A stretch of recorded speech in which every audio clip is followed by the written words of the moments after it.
Hey everyone, it's been a little bit since I made a video and went live last time. I wanted to get on here real quick and make a short video just thanking you for all your comments. The comments have been enlightening and encouraging, and I just want to thank you all for having great conversation back and forth on my channel. I do want to talk a little bit. I don't have a lot of time, but I do want to talk a little bit today about light and darkness. It's really about perspective. It's about how we look at life as we go through our day.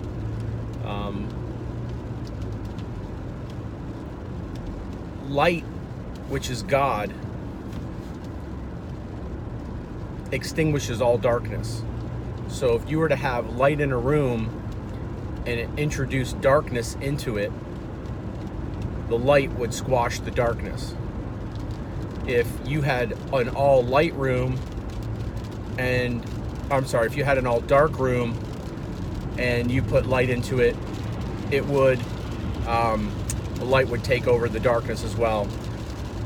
So I apologize if I'm a little distracted. I just had a guy pass me on a double line pretty unsafely while I'm doing the video. So anyway, so it's just that light is the standard. Light is the always, where darkness is the lack of light, right? When you have no light, you have darkness. When you have less light, you still have darkness, but you have less light. So the light shining on darkness reveals, exposes the darkness. That's why you hear that expression. So just something, just a way to, a perspective, just to think about it. There's a lot of different angles that you can take to consider looking at that. But that was one of the things I was explaining to my daughter and her friend last night. We were talking about a lot of things. Her friend came over and just had a lot of questions, and we were going through a whole bunch of really cool things and fun things to talk about with God. So it was, and you met her, my daughter, in the last video. I made a live video. So I do want to also talk about Pascal's wager, and some of you will know that and some of you will not know what Pascal's wager is. So you're more than, you can look it up and check it out for yourself. But the idea is that because eternity is a long time, or forever,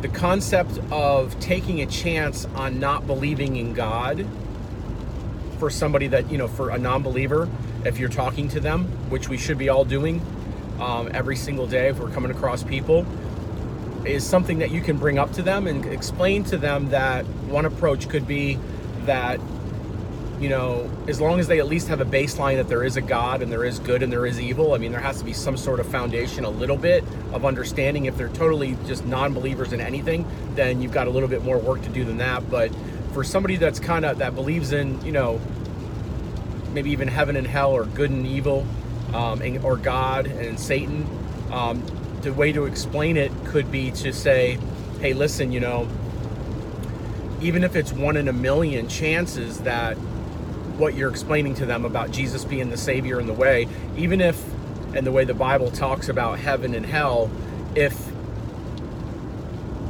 you are correct, then what have you lost? Nothing. You're a better person. You're a good person.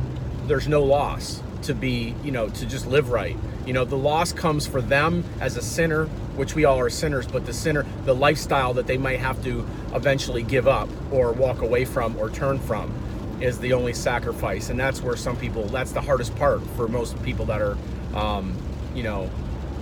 coming to know the Lord, that they're going to have to give up their sin. But what my point is that if it's 1 in a million chances that you or I, the person that are telling them about the fact that they could spend eternity in hell, even if it was 1 in a billion chances, it's not worth it, because eternity is forever.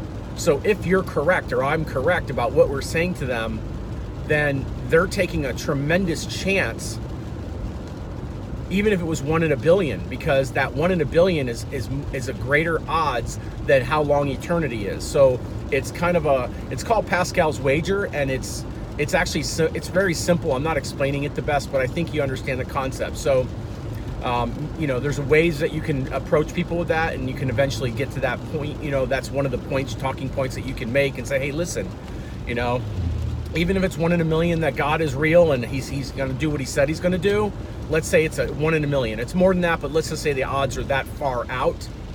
You can't afford to be wrong, because if you're wrong, it's eternity in hell. It doesn't end after 1,000 years or a million years like 1 in a million. It goes forever. So therefore, you can't afford to be wrong. So the small sacrifice you'd make here on earth of the next 10, 20 years or 1 year, whatever we have left, is well worth eternity in heaven as opposed to hell.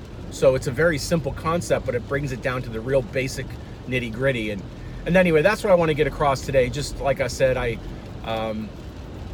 just had that on my mind, and about the darkness and light. And then of course they also brought up last night, we were talking about some time issues. You know, there's no time in heaven. So it's like God created this time frame, but he's not part of the time frame. He's outside of it. So technically, your loved ones that are with God right now, that have passed on and passed away, in essence, we are already there with them, because there's no time where they are. So we are stuck in the time loop. We are in God's time frame, but they're not. They're already with us, and we're just not there yet, because we have to go through this. But we are up there. To them, we're already there. So it's just some pretty cool thoughts. Again, I just wanted to share with you. I'm sure some of, a lot of you have had those different types of thoughts and thought through it. But I thought it was really cool for, if you've never heard those before, just to kind of put those out there. So like I said, I'm going to make it short. I'm almost home, and I'm hoping to make a live video next weekend. As a matter of fact, I'm not hoping, I am making a live video next weekend. I can't do it this weekend. I'm just jammed up pretty solid. But next weekend, I will be making a video to go live, and if you certainly feel free to leave comments on certain things to talk about, because I just do an open format. But if you guys want to talk about stuff, I'm going to try to change it up a little bit, in the sense that I have a hard time trying to get to everyone's comments. So I'm going to do the best I can to stick on maybe one topic, and we can explore that and kind of stay into that, into one area, instead of get sidetracked off on everything, which I enjoy, but I just feel that I can't get to everybody just talking to you. I wish we could have an open conversation without me having to read text, but that's the best I can do. And so going down the road in the future, I'm probably going to be just speaking more in general, as opposed to just trying to answer everyone's questions or addressing everything that's commented, because I just feel I can't do that. So that's what you're looking forward to next weekend. I'm excited. I can't wait, because I love to get together with you guys. It's really important to me. Don't think for a second it's not. I just love how this. I'm so excited at how we can do this on the channel. I know it's certainly nothing new, but for me it's pretty new, and I'm really excited. I know you get excited to get together, and again, I am doing my best. I want you to know to do this as often as I can. I don't want to complain. Everybody's busy, but man, life is just absolutely all over the place with family and work and holidays, and it's just, I would be on here twice a day if I could. I really mean it. So anyway, I just want to give you guys a hello, a shout out, say hello again. It's been about 2 weeks, and hope you appreciate what I'm trying to do, and I'll catch up with you next weekend. Okay? God bless you all. Take care. Talk to you later. Bye-bye.